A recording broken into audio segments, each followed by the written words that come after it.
अस्सलाम वालेकुम रहमतुल्लाहि व बरकात। अल्लाह के नाम से शुरू जो बड़ा कृपालु और अत्यंत दयावान है।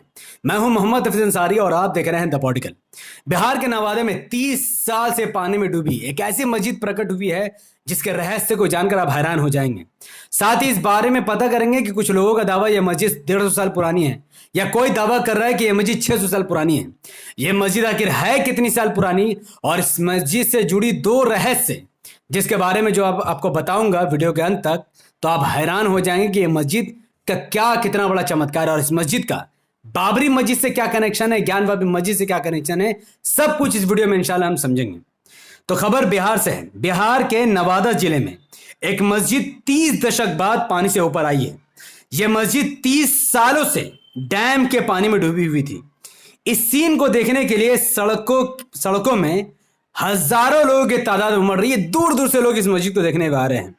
इस मस्जिद को जब आप ध्यान से देखोगे तो इसका एक रहस्य तो ये है कि एक मस्जिद के गुंबद के नीचे आपको बहुत ज्यादा पानी का दाग दिखेगा, बहुत ज्यादा, जबकि मस्जिद के ऊपर में आप देखोगे तो बहुत ज्यादा सूखा दिखेगा। तो इस रहस्य को जानने के लिए जब हमने इसकी जांच पड़ताल की तो ये खबर सामने निकल कर आई है। खबर है कि बिहार के नवादा जिले में स्थित यह मस्जिद, जो मस्जिद कई सालों तक पानी में डूबी हुई, अचानक जो बाहर प्रकट हो गई है।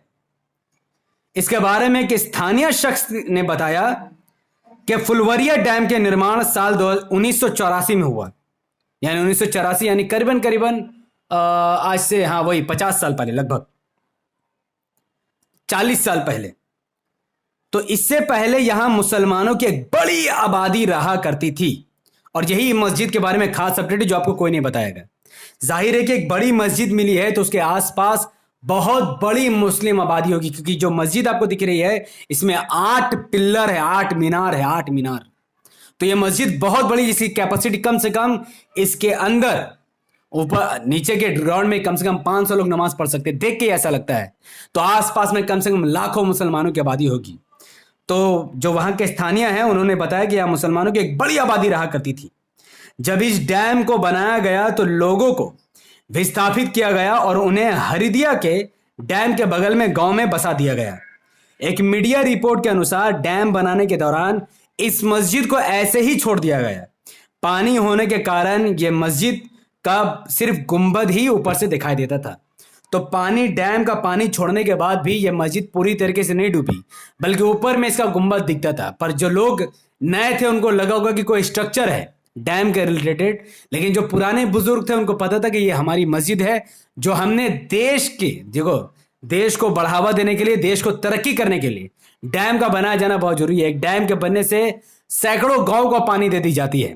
उन सैकड़ों गांव तक पानी पहुंचाने के लिए, देश के विकासशील प्रगति के लिए वहां के मुसलमानों ने अपनी मस्जिद को छोड़ दिया और उन्होंने अपनी मस्जिद, अपनी बस्ती को छोड़कर दूसरे बस्ती में चले गए ताकि देश का निर्माण हो, गांव का निर्माण हो। यह मुसलमानों की कुर्बानी का रहस्य बताता है जो इस मस्जिद से जुड़ा हुआ है। इस मस्जिद का दूसरा रहस्य है कि आखिर इस मस्जिद के अंदर क्या है और लोग इस मस्जिद के अंदर क्यों नहीं जा रहे हैं।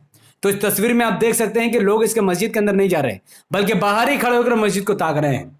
तो इसके बारे में भी खबर सामने है कि बिहार के नवादा में 30 साल बाद जो मस्जिद पानी के ऊपर आ गई है, जो 3 दशकों तक पानी में डूबी हुई थी, तो इस मस्जिद को कोई नुकसान अब तक नहीं देखने को मिला है। यह मस्जिद बिहार के चंदौली गांव के पास एक डैम में पानी कम होने के कारण 3 दशकों बाद वापस दिखाई दी है। जैसे ही इस बात की खबर लोगों तक पहुंची तो इसे देखने के लिए लोगों का तांता लग गया है।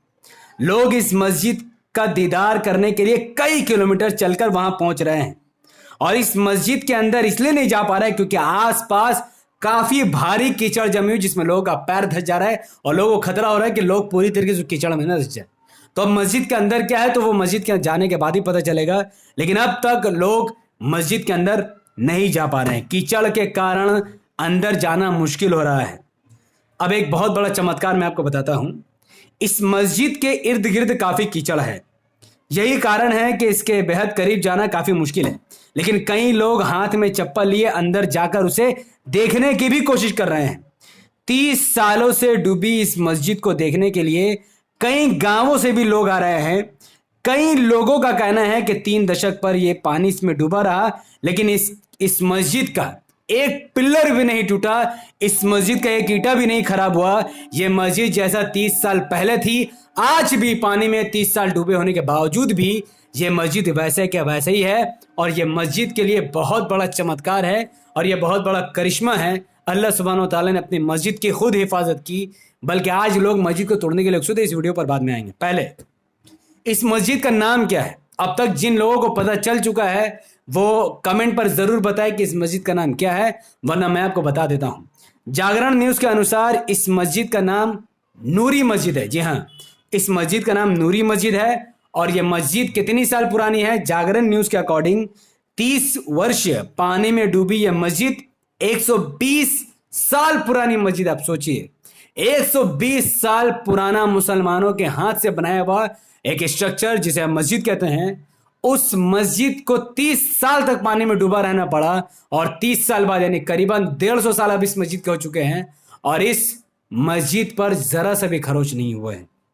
तो पानी से बाहर आई 30 वर्षों से डूबी यह मस्जिद देखने के लिए भीड़ उमड़ी, लेकिन इससे आरएसएस, विश्व हिंदू परिषद, बजरंग दल और भारतीय जनता पार्टी काफी सदमे में है, क्योंकि इस मस्जिद की तार सीधे सीधे बाबरी मस्जिद और ज्ञानवापी मस्जिद से जुड़ रही है। आपको पता होगा 6 दिसंबर 1992 की वो काला दिन, वो काली रात, जब राम भक्तों ने यानी कार सेवकों ने मस्जिद के गुंबद में चढ़कर हमारी मस्जिद बाबरी मस्जिद को तोड़कर शहीद कर दिया। हमारी आंखों के सामने हमारी मस्जिद को टूटते हुए देखा गया और कोई कुछ नहीं कर सका। तो इस मस्जिद के टूटने का आधार क्या था? इसका आधार यह बना था कि लोगों ने दावा किया था कि बाबरी मस्जिद के अंदर रामलला की मूर्ति रातों रात प्रकट हो गई है, जबकि सच्चाई यह है कि 22 दिसंबर 1949 की रात में कुछ लोगों ने बाबरी मस्जिद की दीवार फांद कर बाबरी मस्जिद का ताला तोड़कर अंदर घुसकर रामलला की मूर्ति रख दी और फिर वहां से भाग निकले। रिपोर्ट में देखिए, 23 दिसंबर 1949 की सुबह उजाला होने से पहले यह बात चारों तरफ जंगल की आंख की तरफ फैल गई कि जन्मभूमि में भगवान राम प्रकट हो गए हैं। राम भक्त उस सुबह अलग ही जोश में गोस्वामी तुलसीदास की चौपाई भय प्रगट कृपाला गा रहे थे। तो इस रिपोर्ट के अनुसार 23 दिसंबर 1949 की सुबह में जो पूरे उत्तर प्रदेश में आग की तरह यह बात फैल गई कि रामलला बाबरी मस्जिद के अंदर प्रकट हो गए हैं, जबकि बाबरी मस्जिद बाहर से पूरी तरीके से ताला बंद की हुई थी, बाबरी मस्जिद का दरवाजा भी बंद था। तो आखिर रातों रात और सुबह होते हुए यह बात कैसे फैल गई और लोगों को कैसे पता चला कि बाबरी मस्जिद के अंदर रामलला प्रकट हो गए थे? इसी बात पर एफआईआर दर्ज की गई थी और पुलिस ने यह बात माना और कोर्ट ने भी माना कि लोगों ने चोरी छुपे बाबरी मस्जिद के अंदर घुसकर रामलला की मूर्ति रखी। इसी को आधार बनाकर बाबरी मस्जिद को तोड़ दिया गया, क्योंकि उन्होंने कहा कि राम जन्मभूमि है, यहां पर मूर्ति प्रकट हो गई है। सुप्रीम कोर्ट ने भी उनके हित में फैसला दिया, क्योंकि उनको डर था कि कहीं बाबरी मस्जिद के हित में अगर फैसला दिया गया तो पूरे देश में ये लोग दंगा मचाएंगे, औरतों का बलात्कार करेंगे, मुसलमानों का घर जलाएंगे।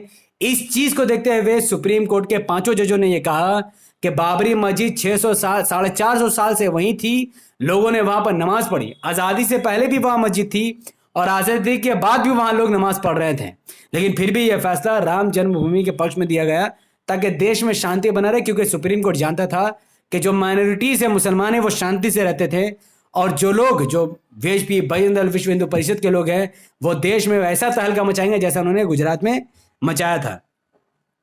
जब ये फैसला आया तो एमआईएम को छोड़कर राहुल गांधी, प्रियंका गांधी, मायावती, अखिलेश यादव, तेजस्वी यादव और ममता बनर्जी, जितने भी मुसलमानों को वोट लेने वाले चेहरे हैं, उन सब ने राम जन्मभूमि के पक्ष में जो फैसला था उसका स्वागत किया। इंक्लूड अकबरुद्दीन ओवैसी और असदुद्दीन साहब, जो शुरू से बाबरी मस्जिद की लड़ाई लड़ रहे थे, उन्होंने कहा कि supreme court is supreme but not infallible. उन्होंने सुप्रीम कोर्ट के इस फैसले का बिल्कुल भी स्वागत नहीं किया, इसको बिल्कुल भी नजरअंदाज नहीं किया, बल्कि इसको कहा कि यह फैसला सही नहीं है। भले से उन्होंने फैसला किया, हम इसको मानते हैं, स्वीकार करते हैं, पर हम इससे सेटिस्फाइड नहीं है। इसके अलावा जानवापी मस्जिद भी कुछ इसी तरीके से है। जब जानवापी मस्जिद पर भी इनकी नापाक नजर पड़ी, हाँ, हमारी पाक मस्जिद को उन्होंने मंदिर बनाने की कोशिश की और जो पानी का फवारा था मस्जिद में, जो वजूखाना था, उस पानी के फवारे जो कि दिख रहा है, एक कटा हुआ पेनिस दिख रहा है, एक उसको शिवलिंग का नाम दिया, कटा हुआ लिंग को शिवलिंग का उन्होंने नाम दे दिया। शिवलिंग का अपमान किया उन लोगों ने, ऐसा उसको पानी का फवारा को शिवलिंग बताकर उन्होंने शिवलिंग का अपमान किया और हमारी ज्ञानवापी मस्जिद को हड़पने की कोशिश की। हद तो तब हो गई कि एक पढ़े लिखे हिंदू भी इस बात को मानेगा कि गोदी मीडिया ने कहा कि वहां पर बेसमेंट में, ज्ञानवापी मस्जिद के बेसमेंट में उनको त्रिशूल का निशान दिखा। जबकि पढ़े लिखे हिंदू भी इस बात को कहेगा कि त्रिशूल का निशान बायाप्ता कोई नोकीले हथियार से खरोच कर बनाया गया है। उस त्रिशूल के नीचे जब आप देखोगे तो वो डिजाइन शुरू से वैसी है, वो डिजाइन दिख रही है। जब स्ट्रक्चर बना तो डिजाइन बनाया गया है, लेकिन त्रिशूल के निशान तो खुरच कर बनाया गया है, वो साफ तौर पर दिख रहा है। लेकिन वो लोग नहीं माने और आज भी इसका केस दिख रहा है। तो बाबरी मस्जिद के अंदर रामलला की मूर्ति रख कर कहा गया कि प्रकट हुई है, और 30 साल बाद पानी में डूबे रहने के बाद भी आज पूरी की पूरी मस्जिद बिहार के नवादा जिले के एक डैम में प्रकट हो चुकी है। और विश्व हिंदू परिषद और आरएसएस के मुंह खुले हुए हैं। नरेंद्र मोदी, अमित शाह को यह खबर पहुंची होगी और वो बहुत परेशान भी होंगे। और अगर ये खबर नरेंद्र मोदी और अमित शाह तक नहीं पहुंची है, तो अगर आप सब चाहते हैं कि खबर उन तक पहुंच जाए, तो इस वीडियो को वायरल कीजिए। उसके लिए आपको इस वीडियो को लाइक करना होगा, इसके लिंक को व्हाट्सएप, फेसबुक, इंस्टाग्राम जैसे सोशल मीडिया के प्लेटफॉर्म पर शेयर करना होगा। अपनी बात को कमेंट पर रखना होगा कि आप क्या चाहते हैं। क्या हमारी बाबरी मस्जिद को वापस हमें मिल जाना चाहिए या फिर वहां पर राम मंदिर ही बनना चाहिए? अपनी बात जरूर कमेंट पर दें। हमारे हिंदू भाइयों से मैं कहूंगा कि जब आप कहते हो कि मुसलमान देशद्रोही है, देश का गद्दार है, जब 40 साल पहले वहां पर डैम बन रहा था तो उस डैम के बनने से पहले पूरी मुसलमानों ने अपनी बस्ती खाली कर दी, अपनी मस्जिद को वहां पर छोड़कर चले गए ताकि देश का निर्माण हो सके, देश आगे बढ़ सके। क्या इस वीडियो के बाद भी आप मुसलमानों से नफरत करोगे या माफी मांगकर मुसलमानों से आप दोस्ती करोगे, गले लगाओगे, अपनी गलती स्वीकारोगे? कमेंट पर जरूर अपनी बात रखिएगा। हमारे यूट्यूब चैनल द पॉडिगल को सब्सक्राइब कीजिए, बेल आइकन को हिट कीजिए। अगर आप सब इस वीडियो को हमारे फेसबुक चैनल द पॉडिगल न्यूज़ पर देख रहे थे तो इसे लाइक कीजिए, फॉलो कीजिए, 5 बड़े ग्रुप में शेयर कीजिए और मुझे अपनी दुआ में याद रखिए। कमेंट जरूर कीजिएगा, क्योंकि आप सब मेरे बारे में क्या सोचते हैं, मेरे चैनल के बारे में क्या सोचते हैं और इस मस्जिद के बारे में, बाबरी मस्जिद पर आपका क्या प्रतिक्रिया है, वो जानना मेरे लिए बहुत अहम है। बहुत बहुत शुक्रिया। अस्सलाम वालेकुम रहमतुल्लाहि व बरकातहू। अल्लाह की सलामत रहमत बरकत अब तमाम भाई और बहनों पर हो। मैं अल्लाह भी पीस अपना। जाने से पहले हम अगली वीडियो में जितेंद्र नारायण त्यागी की बात करेंगे, वो वसीम रिजवी जो आज सनातन धर्म कबूल करके बहुत परेशान हैं। डिटेल में उसकी चर्चा करेंगे। तब तक के लिए एएमआईएम को समर्थन कीजिए, एएमआईएम को वोट कीजिए, ओवैसी साहब को अपने नेता मानिए, क्योंकि जब तक आप एक पार्टी, एक लीडरशिप को नहीं मान लेते, जब तक आप एएमआईएम को वोट नहीं देते, तब तक हमारी मस्जिद को ये लोग हथियाते रहेंगे, ये लोग सुधरेंगे बिल्कुल भी नहीं। अस्सलाम वालेकुम रहमतुल्लाहि व बरकातहू। अल्लाह की सलामत रहमत बरकत अब तमाम भाई और बहनों पर हो। मैं अल्लाह भी पीस अपॉन।